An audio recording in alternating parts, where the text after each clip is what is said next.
naturally, growing freely, no ceiling, no roof.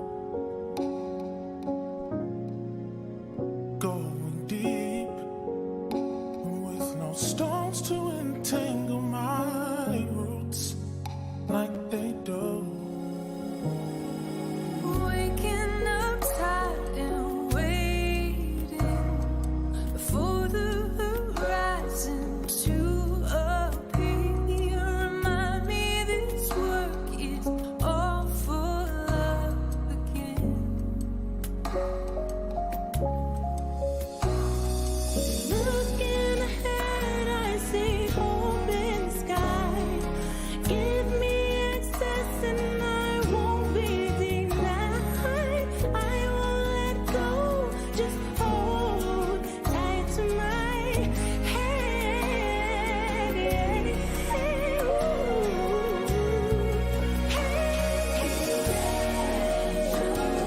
The world that we knew would return here. Living my dream without no fear. Cure that will wipe away all tears. I hate that my hands can't touch you. My arms and soul hold to the memories and dreams. Know in my heart that I won't let go.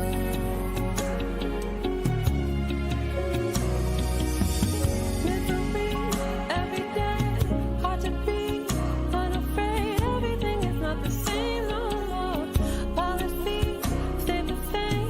They should be ashamed. They should try to hide their face. There is a light that I'm chasing in life. It won't be put out. Thankful I'm alive. Ready or not, I will rise to a brighter day.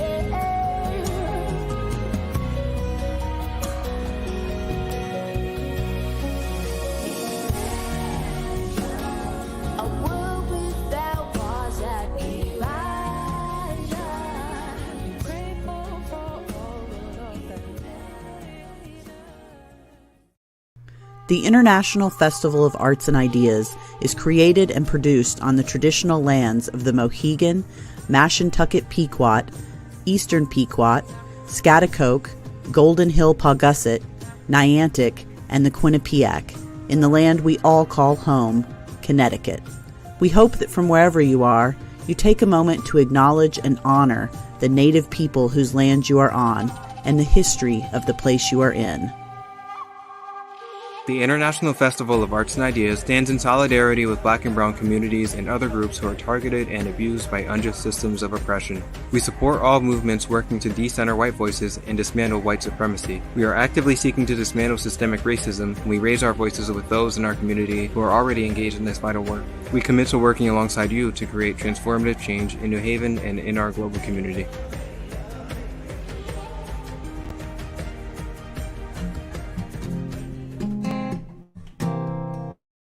Amen. Amen. We're reflecting on the theme of remembrance tonight. I'm going to start with remembering how you got here and how far you've come.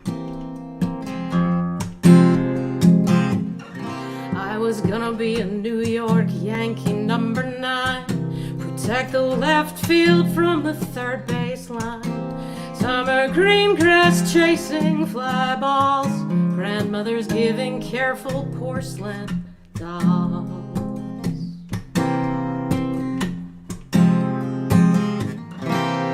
Oh, I knew I could learn to hit a home run over every center field wall. Try not to argue terrible umpire calls, grandmothers giving careful porcelain dolls. Paint by numbers in reverse, in reverse. What life is asking, never time to rehearse.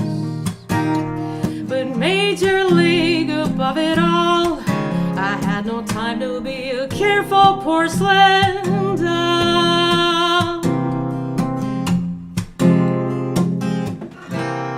Red wine, white dinner jacket before Labor Day.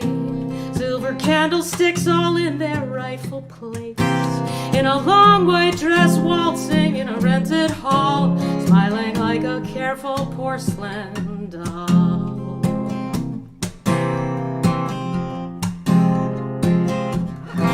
If he was orchids resting in a crystal glass, I was wild roses on a mountain pass. Saw the future in that crystal ball, and all I felt was careful porcelain doll. Paint pie numbers in reverse, in reverse. What life is asking, never time to rehearse. When wildflowers above it all, I had no time to be a careful porcelain doll. Ceramic and pearl, pirouetting ballet, tiny teacup worlds, or rosewood, six-string steel, searching sawdust to figure out I feel in reverse, in reverse. What life is asking, never time to rehearse. I sprinted into the nearest brick wall to break all remaining careful porcelain doll. 'Cause music above it all, I have no time to be a careful porcelain doll.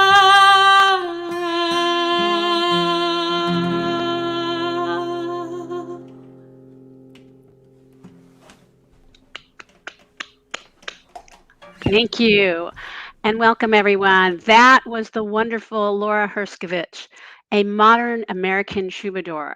I could say all these really fantastic things that people have written about her. She's a singer, songwriter, poet, performer, author, policy, social worker. She writes masterfully, but what I can tell you is that I know when Lara is going to be on the stage, we are in for something wonderful, and we just really love having her with us this evening.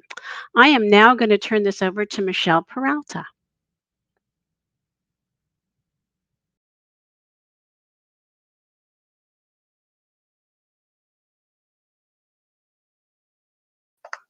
Hello, and thank you everyone for joining us for Festival 2021, the Year of Imagine. This year, our programming explores the world both as it is today and how it can be in the future. The festival is made possible through the generosity of people like you, enabling us to provide more than 95% of programming free of charge. Join our community of supporters with a gift of any amount today at artidea.org/donate. My name is Michelle Peralta, and I'm honored to be here with you tonight at this evening's event, Dinner Stories. Thank you, Michelle. I'm Denise Santisteban. I'm the curator of all the tours and the storytelling events this year. And I'm delighted you're here to listen to these three fantastic storytellers and the amazing Lara Herscovitch. Our first teller for this evening is William Foster. Professor Foster has performed as a storyteller for a number of years in venues, including school assemblies, classrooms, and first night celebrations in Hartford and New Haven. He has even played before the crowned heads of Texas and Missouri. He is a playwright, poet, and filmmaker, and the author of 15 books and 10 plays. Please welcome William Foster. Good evening. My pleasure to be here with you. I'm going to tell a story that's based on a true event that happened to me when I was a kid in Philadelphia at McMichael High School when I was in elementary school. And the theme, if we were looking for one, is how we overcame obstacles with the strength of spirit and through friendship. So I'm going to take you on a little time trip. I got to get myself together here. Okay, because I got to go back in time. So now We're no longer in 2021. Now we're back in the late 1950s. I hope you enjoy my story. It's called The Return of the Purple Lady. We are rough. We are tough. We are the kids don't take no stuff. So take off your shoes and smell your feet. Take off your shoes for DeKalb Street. Me and Harold were singing our song so loud as we could, marching like soldiers on the way to school. When you sing a song you like, loud, like we was, you can really believe it, Like the hymns we sing in Sunday on church. Seems like God comes right off his picture on the wall and sings next to you. But I like singing our street song better. I like being with Harold because he tells the best stories about him and girls mostly. Harold can tell one girl story for about half an hour with so much kissing and stuff in it. I never get tired of listening to him. Now, I ain't never asked him one time if they were true or not. It's just as good if he makes them up. He always makes me laugh, too. Now, we have to be careful on our way to school because we cross the Kinney Street boys' territory. Now, them some mean dudes. If they by themselves, we ain't worried because they won't start nothing. But if there's a whole bunch of them, they joke right in your face for a fair one. Now, I'm not scared or nothing, but Mom said I better not tear a hole in none of my good pants anymore from fighting. She said she didn't want to hear about me fighting, period. So now all I got to do is figure out how I'm going to be fighting and not tear a hole in my pants. I ain't figured that out yet. Harold and me go to school together because we are best friends. He doesn't even mind that I'm a year younger than him. He is on the same street as me, and we ain't never been mad at each other. Now, that used to make me wonder, because sometimes it seems like me and my younger sisters don't do nothing but fight, and I live with them. Maybe it's a good thing Harold and me don't live together. Anyway, we best friends. We live on DeKalb Street and wind up fighting the Kinney Street boys a lot. We even go junking together. That's where we go through people's trash. All the newspapers and other papers we sell to the junk man. And then we take out all the soda bottles back for the deposit. If those big boys try to jump us, we do all right. Every day we go to school, the yard's always crowded. Everybody is waiting and playing before the school morning bell rings. And when it rings, we're supposed to line up to go inside. Sometimes when it's cold outside, lots of the boys get together and we play Squeeze the Lemon. Y'all know what Squeeze the Lemon is? Oh, man, just like this. You get a bunch of guys in the corner and we're all squeezing together. And you want to get in the middle because that's where it gets real warm. And we're all shouting together, squeeze the lemon, squeeze the lemon. A lot of fun. One time, there were so many of us squeezing and pushing together that we squeezed one boy through a gap in the fence. Oh, talk about making me laugh. Everybody laughed that time. The boy didn't get back inside the fence before the bell rang because he had to run all the way around. That was real funny. But this one morning, when we got there, it didn't look like anybody was much playing in the yard. I couldn't figure it out. Then Harold pulls my coat, points over by the school building. Big crowd of people. I mean, kids are all standing around just looking at the boys' bathroom. We can't even see the stairs, so many kids are standing around. People are hollering and pushing to look down the stairs. We ain't never seen this kind of thing happen but one time before. And thinking about that time gets me scared and makes my chest feel all tight. When it happened before, it was really a bad time, a really bad time. It was when some boy at school said he saw the purple lady.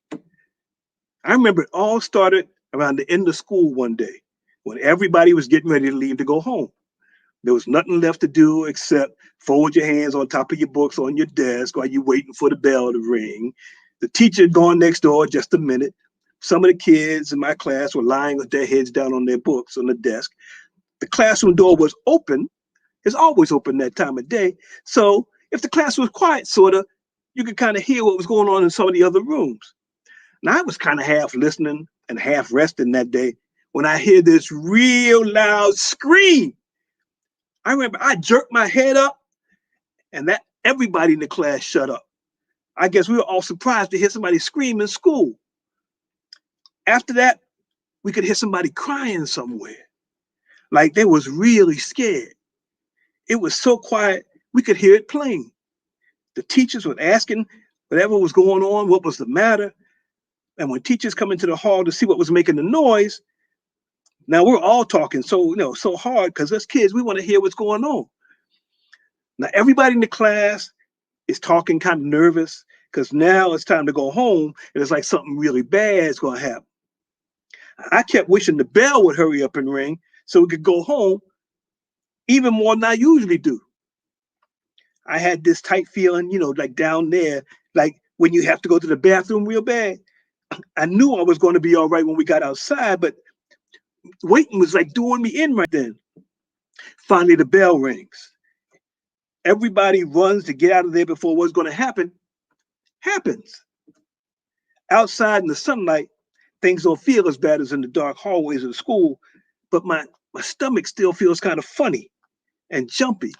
And part of me, I just want to know what's going on. From the looks of the crowds of kids, they all feel the same as I do. Now I make up my mind right then. I ain't gonna be the last kid in the school to find out what's going on. So I'm standing around too. I was around by the outside door close to the principal's office when this big red police car pulls up. The school nurse and the principal come out of the building with some boy who's crying. I ain't never seen him before, boy, but is he ever upset? Now all the kids know something is really going on, so we crowd around to see maybe we could hear something. I saw her, the boy was saying, still all the while he was crying. The nurse helped him into the squad car. The principal was talking to the two cops. She grabbed me, the kid yelled. Now one of the cops says what cops always say. All right, the show's over. You kids going home where you belong. There's nothing here to see. When the cop said seen that wasn't clearing us out quick enough, he said, if you kids aren't clear out of here 1 minute, you're under arrest. Well, that made it my decision to tip out of there. I thought I heard some of the police cars coming too. Why get in trouble? The next day, it's the first day somebody started saying that the purple lady was around school. I ain't never heard about the purple lady before, but what I heard now sure made me scared. No one ever described what the purple lady looked like, but I was sure I knew. Probably better than any kid in school. An old hag lady with long fingernails to scratch your eyes out with, and all purple and ugly with moldy, junky old clothes and stuff hanging off her and smelling real bad. And she hates kids and wants to hurt them. I don't know how I knew what she looked like so good, but I knew. And thinking about her scared me real bad.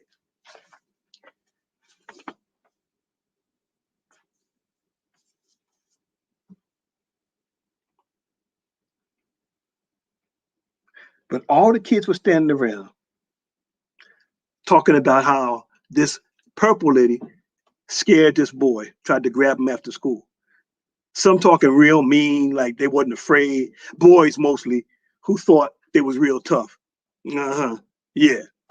I'm sure you're going to be real tough when the purple lady get a hold of you. Won't be no tough then. But I'm talking big and tough right along with them. All of a sudden, a bunch of boys run to the school bathroom yelling and hollering. Now, even though there's lots of schoolyard noise, I hear them. The purple lady's down in the boys' room. Purple lady's in there. Now, I don't think that was funny if they was only kidding. But nobody was in a hurry to find out. Some of the girls started crying, and I got that real tight, scared feeling in my throat and down there again. But because we supposed to be tough, Harold and me go over to the boys' room like a couple of big dummies. You know how sometimes you do things that you know are going to be bad, but you can't help it, but you do it anyway. Like looking at a dead body or a bloodied up by some persons at an accident. That's how I felt. It must have been everybody had felt the same way too. They were all scared and they were still all standing around like it was a birthday party or something. Before we could get all the way to the stairs, two boys started sneaking down, which unless you were Machine Gun Kelly or Mighty Joe Young, is pure crazy. One of the boys eases open the door and peeks in. The boy behind him is hanging back all the time, ready to run. Just like everybody standing around the stairs is getting ready to run. Harold and me are standing by the rail of the steps by this time. Just in time, that second boy puts his first step inside the boys' room behind his partner. The door all of a sudden bangs open. The first kid bowls right into his buddy. She's in there. She's coming out. Both boys scrambling up the stairs, but nobody was waiting for them. Soon as that door swung open real fast, everybody took off and screaming. Lots of people are upset now. Harold and me took off just like everybody else. I was scared of getting run over. I said later when we was alone, but I knew, and so did Harold, I bet, that I was even more scared of getting caught by the purple lady. You know that kind of feeling where everything seems to be moving faster and faster, like you are running a race and can't hardly breathe, and your hands and face all sweaty, but you standing still. It was just like that the whole time. Everybody was glad to get home that day. I know nobody took time out to be fooling around or nothing. And it seemed like all the shadows on the way home was chasing after us. So even though me and Harold started out skipping and laughing, we kept going a little faster and a little faster. Finally, we end up running home. When we get to our street, I run up to my porch and yell, "First!" like we was just racing for fun. But with no fun at all. And even when we don't talk about what happened, I think about it. And it makes me feel creepy. Like when you touch a spider web by mistake, just like that. Now back in the schoolyard, everything looks like it's starting all over again. Just like that same kind of real dark rain cloud, that creepy old feeling, it starts again down in my stomach.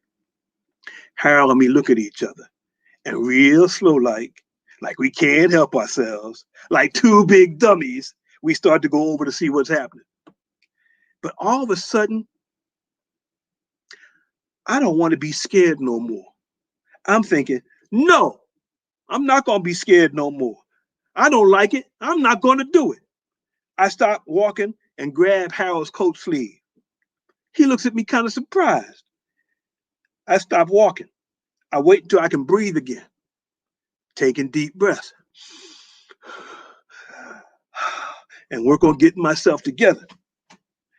I'm still holding on to his coat, and I start soldier marching in place.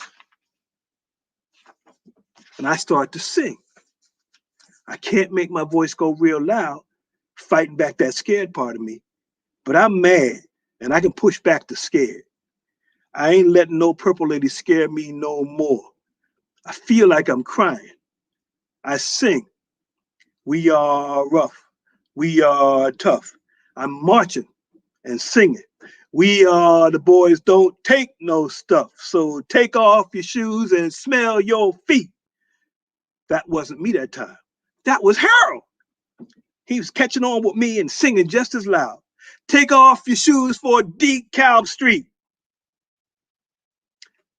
You know, sometimes when you sing a song real loud, you can really believe it, you know? Just like in church, singing a hymn on Sunday to God. We can't beat her, but we ain't gonna let her scare us no more. We are rough. We are tough. And I wasn't for sure, but I think I hear some other kids singing it too. Good, good. If all us kids get to singing, with a gang of us doing it, I'll jump in anybody's face for a farewell. Yeah, come on, purple lady. We ready for you. We are the kids don't take no stuff. So take off your shoes and smell your feet. Take off your shoes for DeKalb Street. And that's my story. Thank you for listening. Yes. It's William Foster, and I love that part of the moral is to sing, sing, sing. There's no purple lady in this song. There's no lemon squeezing in this song. But on our theme of remembrance tonight, I want to reflect around remembering the arc of your own hero's journey. This one is called Sailing to Newfoundland.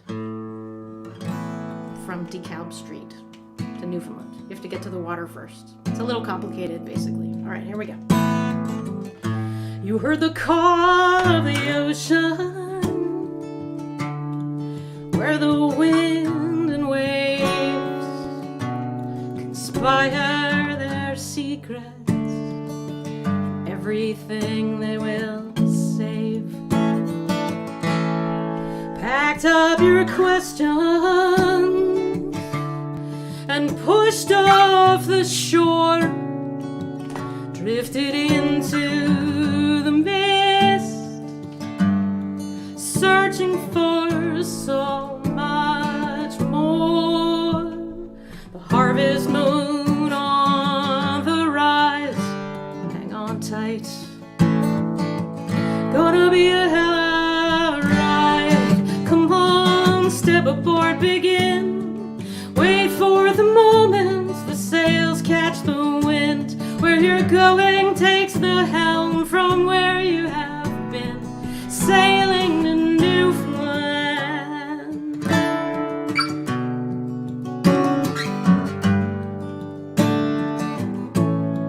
The long horizon was all you needed to know. You will find all the places wouldn't go.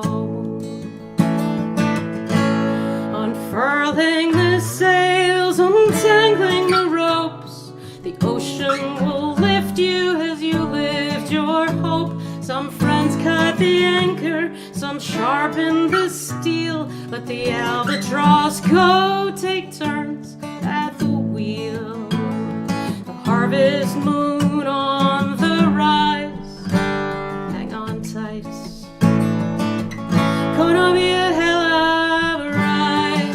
Come on, step aboard, begin. Every sailor and conifer mast understands. Everything breaks till it learns how to bend.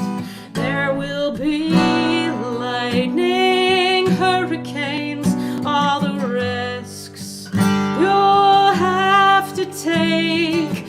Trust in the treasure map brought you all this way.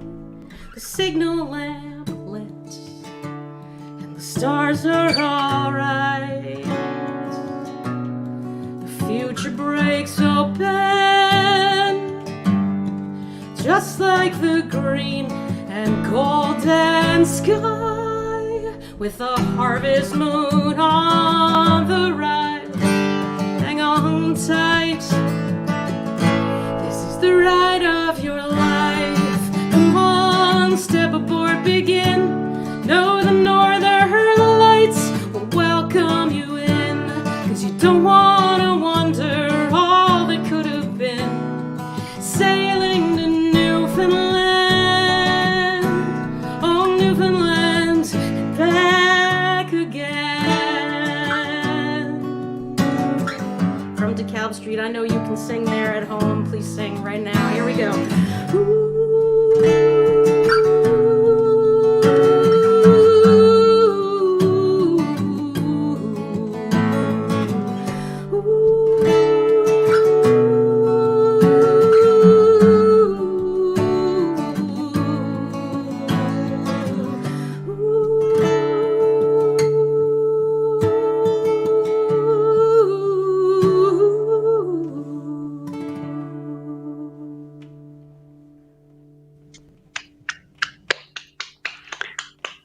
Thank you. That was beautiful, Laura. And thank you, Bill, for such a great trip back in memory lane.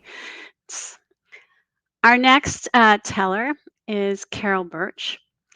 And storytelling has been central to Carol's life for a really long time. She has received the Circle of Excellence Award from the National Storytelling Network, taught storytelling at both Wesleyan and Southern Connecticut universities, produced 2 books and 8 recordings, all of which received multiple awards. But the one thing that she got this last year and a half during the pandemic gave her a great gift. She got the gift of time, enough time in isolation to fall into reverie. Out of that silence, she finally turned her attention to family stories and to reshaping old tales for performance. Aren't we lucky?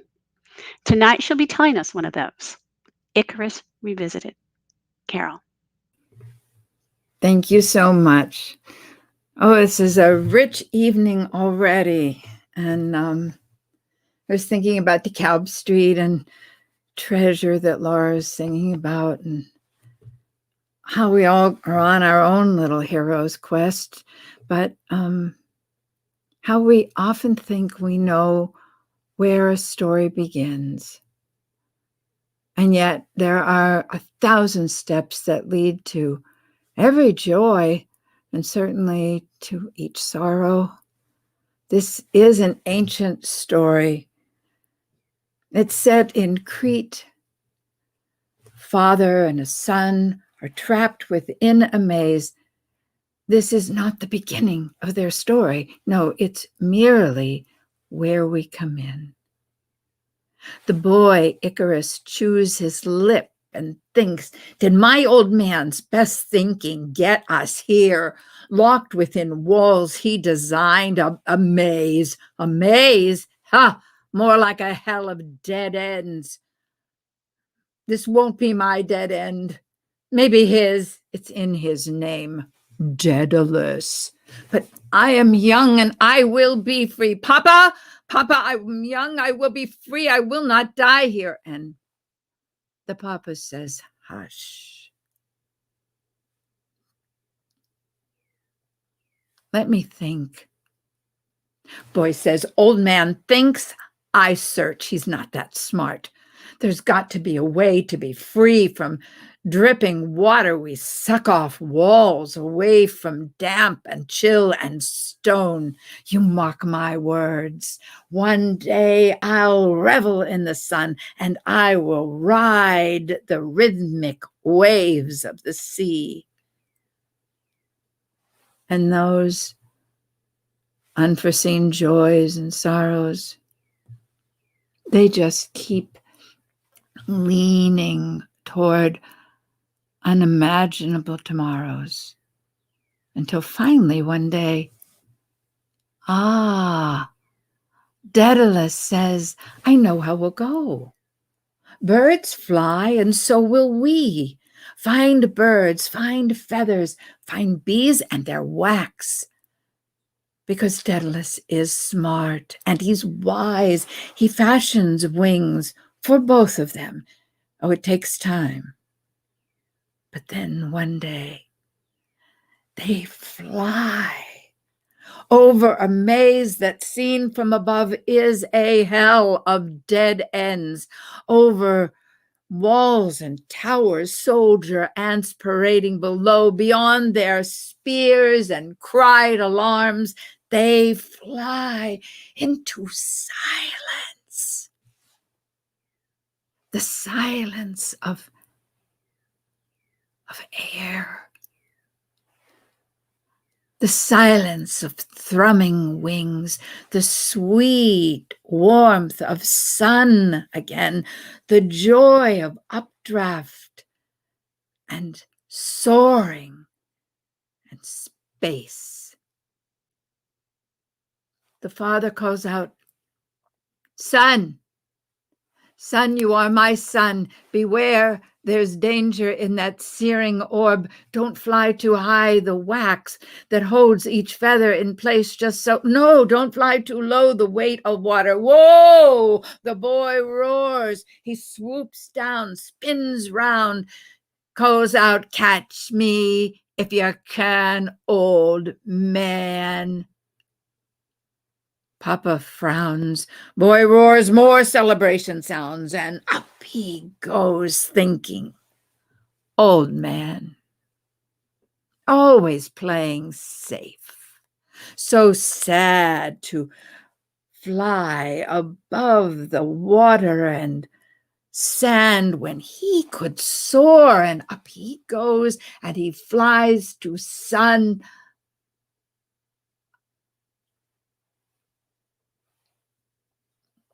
No, no, until he falls. Oh, he falls faster than he soared.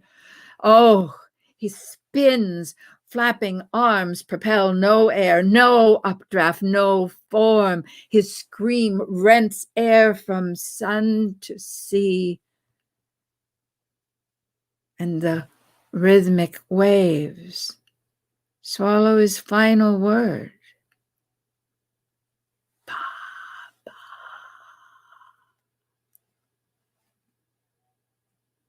Daedalus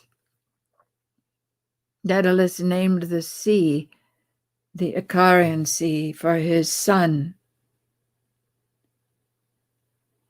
It's still called that to this day. And the waves still rhythmically ebb and flow. The sea swallowed a son, but not the pride that ofttimes drowns both you and me. We rarely know where a story begins. And it seems that the cost of pride's destruction never ends. And yet, on any given day, we wake and we discover an unexpected joy, or we find drenching sorrow. That's Icarus Revisited. I wrote the story because I was inspired by the poet Kate Tempest. She's an English poet, a younger woman, singing her poems on streets and bars and concert halls too.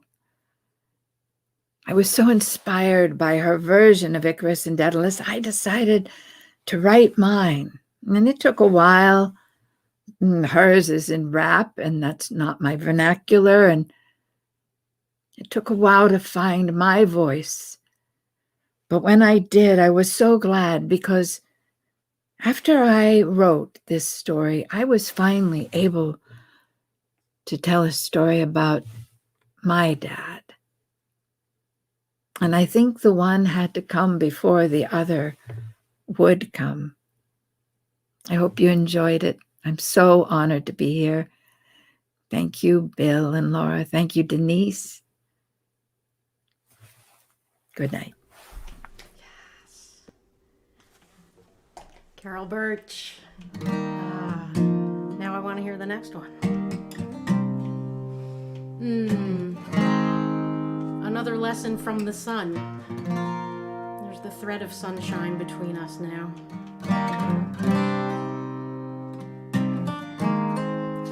And the remembrance of your superpowers, with gratitude for you offering them to this world that needs all of us to show up and shine, to make things healthier in all of the ways.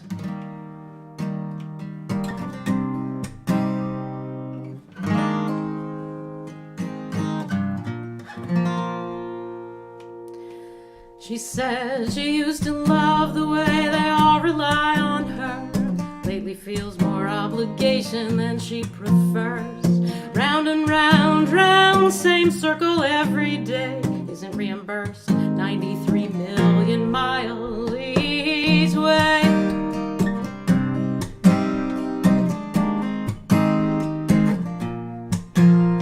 Someplace always needs her, so much at stake. Someone's gotta make sure all the roosters are awake. She's singing, I don't wanna work, but they need daytime. I have to shine, sister, sister, shine. I don't wanna work, but they need daytime. So I shine, sister, sister, shine.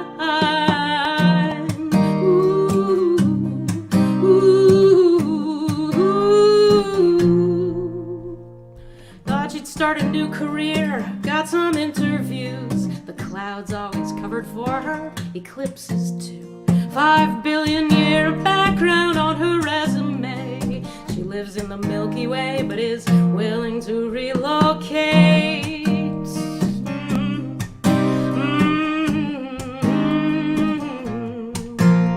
She explained she's a star, travels at the speed of light, but the interviewer did not agree that she was qualified. She's singing, now I'm back at work, they need daytime. I have to shine, sister, shine, sister, shine.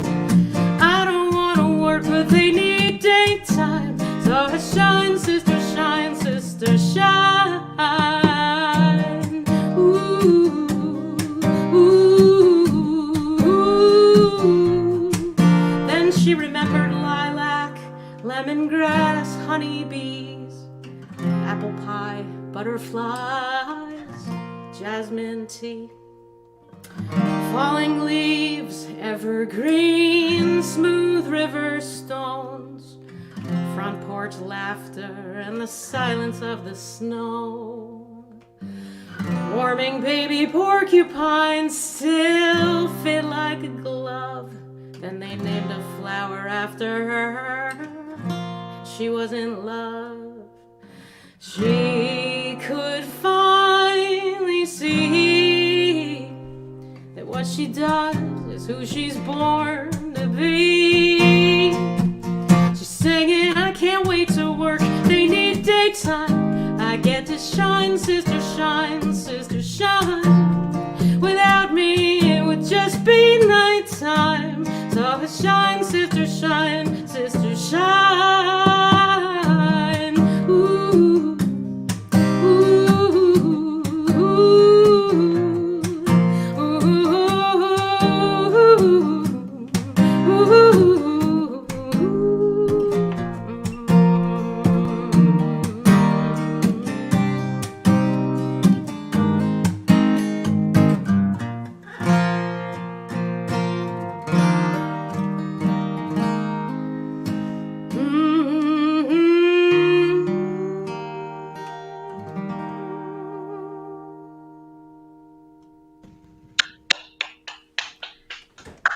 This is great. I love it. I'm just loving how everything is folding together with just the songs from Heroes to Soaring Too High to the Sun and Shine, Sister, Shine. Thank you, Carol. Thank you, Laura. It's really coming along wonderfully. I love it. Our next teller is Stephen Leslie, who is a retired hospice chaplain and mental health counselor. He specializes in telling true stories. Sometimes they're a little unnerving, and is a frequent speaker at the Moth. He's an award-winning poet and has a master's from Loyola College and Johns Hopkins University. His story tonight is Being Real. Good evening. A person who is enlightened is free from fear. Pema Chodron. It was just another Wednesday when I received a call from a hospice social worker asking me to visit a patient. There was nothing unusual about that. As a hospice chaplain, it happened all the time. But what was different was that the patient had no interest in the doctor, had no interest in a nurse or home health aide, and was not interested in talking to the social worker. The only person she wanted to visit her was the hospice chaplain. Now, this had never happened to me. So I called her right away and made an appointment. Her name was Ellen. I arrived at her home on a Thursday afternoon, which was a few blocks from a lake in a small town. Ellen's best friend ushered me in, and we sat down in a comfortable little den. I wanted to get acquainted with her, so I asked her sort of a routine question. I said, "What brought you to hospice?"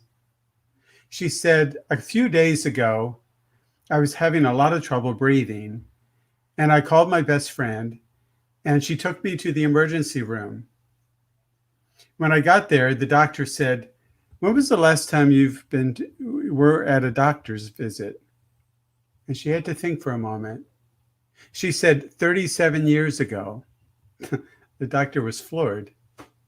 The doctor ran all the standard tests, the MRI, the CAT scan, x-rays, blood scans, urine samples, and finally he called her into his office. He was young and a little nervous. He said, "I'm afraid to tell you that your heart is operating at only 15% of its capacity. And because of your age," she was 80 years old at that point, "and your frail condition, we are unable to operate." He handed her a brochure about hospice, and she came home and she called us up.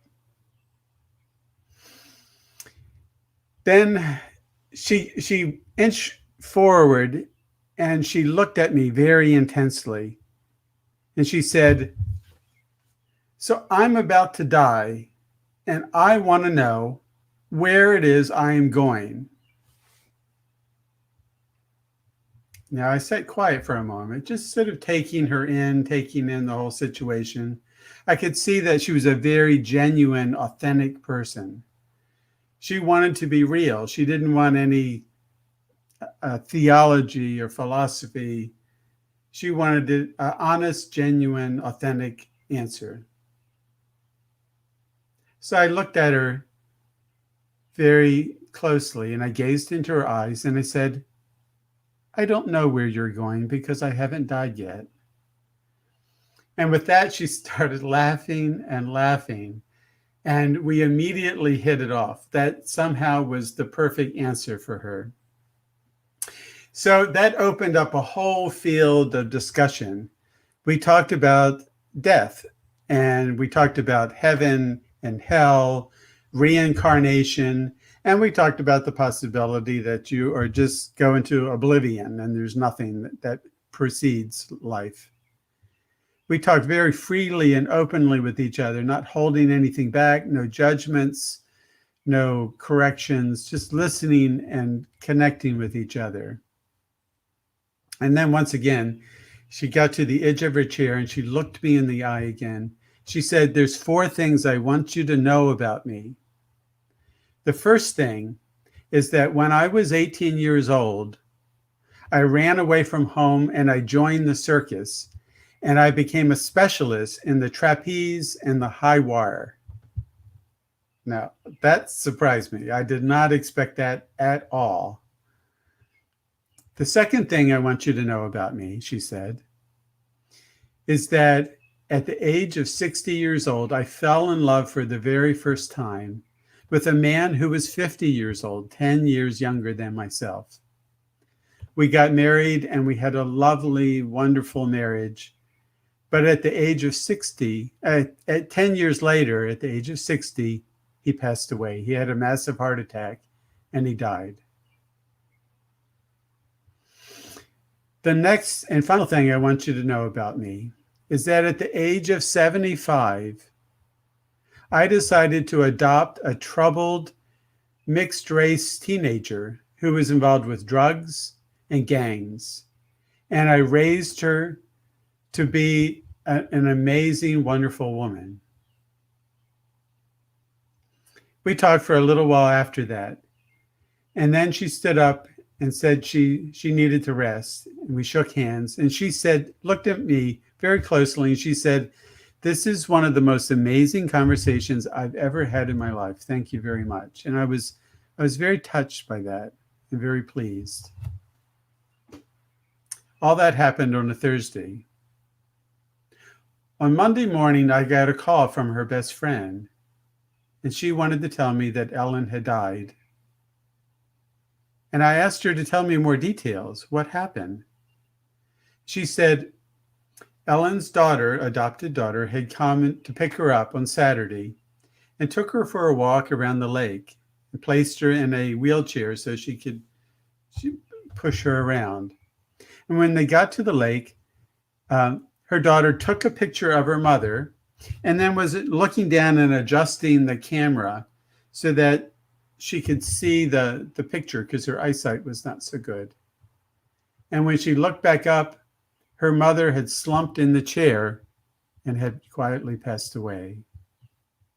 No drama, no agony, just quietly passed.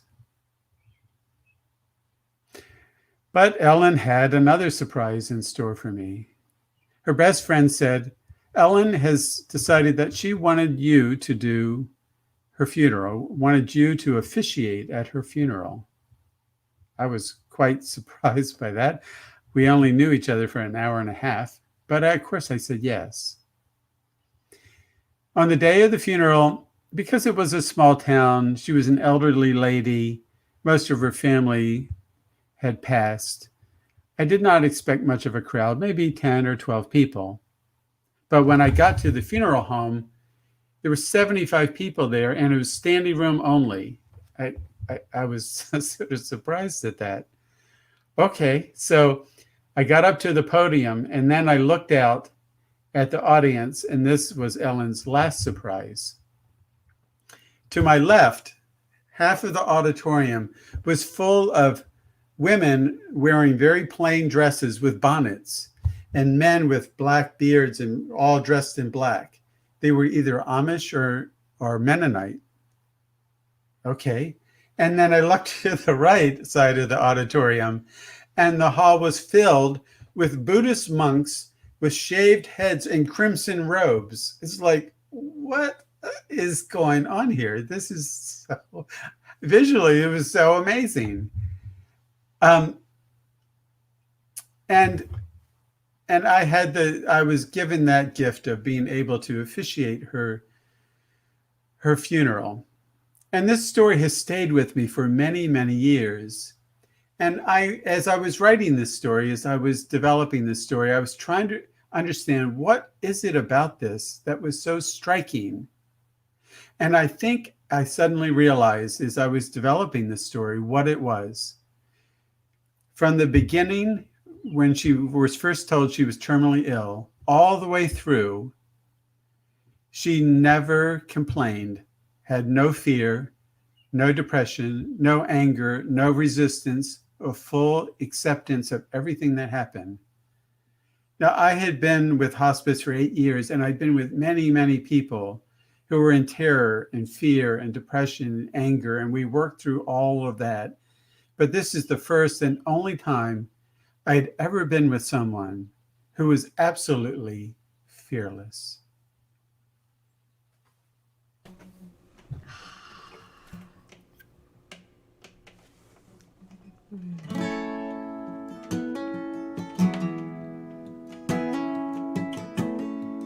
That's Stephen Leslie.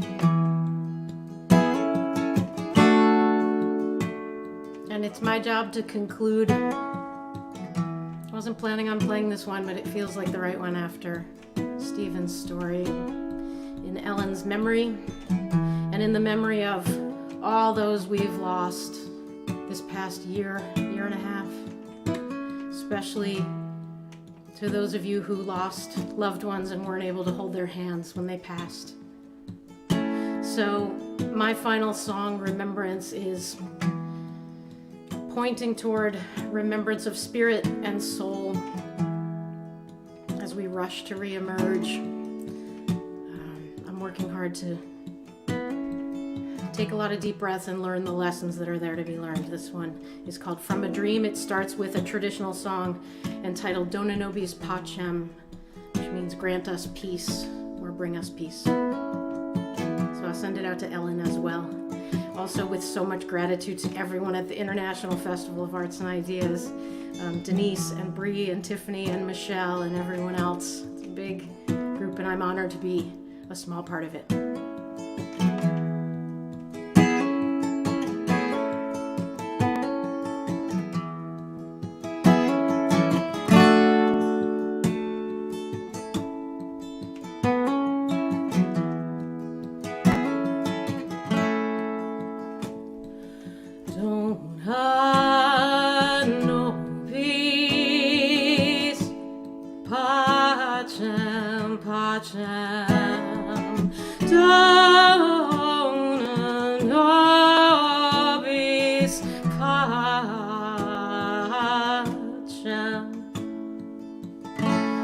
She woke up from a dream into a dream.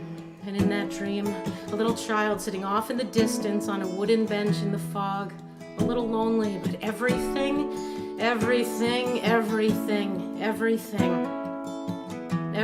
would be all right.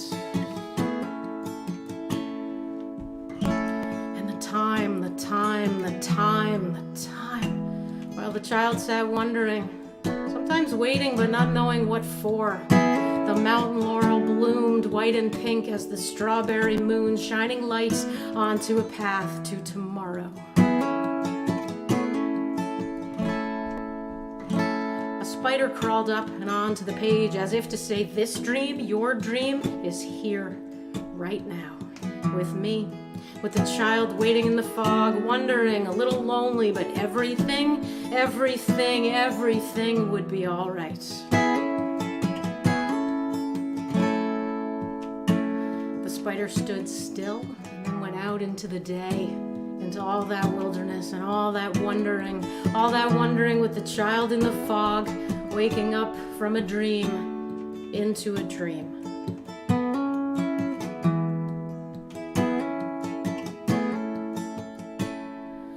Should old acquaintance be forgot and never brought to mind? Should old acquaintance be forgot and told lang syne?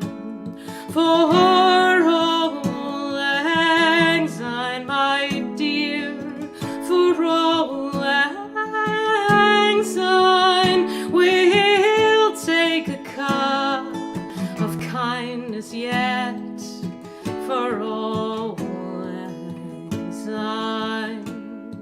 And there's a hand, my trusty friend, and give a hand of thine. We'll take a right goodwill draft for old lang syne.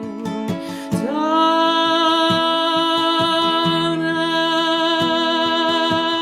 nobis pacem, Donna nobis pacem.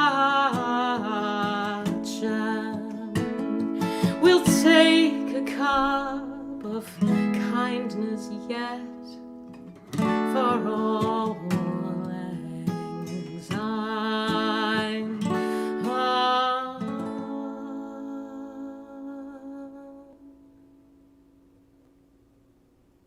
Thank you. Thank you so much, Laura. I love it when you're on a show with me. You're marvelous. And you are so wonderful at tuning in to everything. And the storytellers were fantastic. Let's bring them all back up and give them another round of applause because they were all so wonderful. Thank you to all of you. That was really a special evening. Thank you for all of your work. And thank you to our audience for joining us. Please go to artidea.org and check out the rest of the Festival 2021 Imagine. There are a lot of more great storytelling programs at the festival this year. Next weekend, we have a poetry workshop with Abiodun Oyewole, one of the last poets. Stir the Style, a mashup of storytelling with a fantastic variety of tellers. And open mic night emceed by Influence with featured tellers of an urban nerd and true deep poetry. You can sign up to be on that open mic night if you would like. Thank you, Carol, for taking us into the sun. Bill for taking us back to DeKalb Street. And that was really just lovely, Stephen. Thank you so much. Just touching and giving us hope. You all remind me to stand strong when we stand together, to remember one another. And thank you just so much, Laura, and so much, Carol. Thanks. Good night, everybody. I hope you had a great time. I did.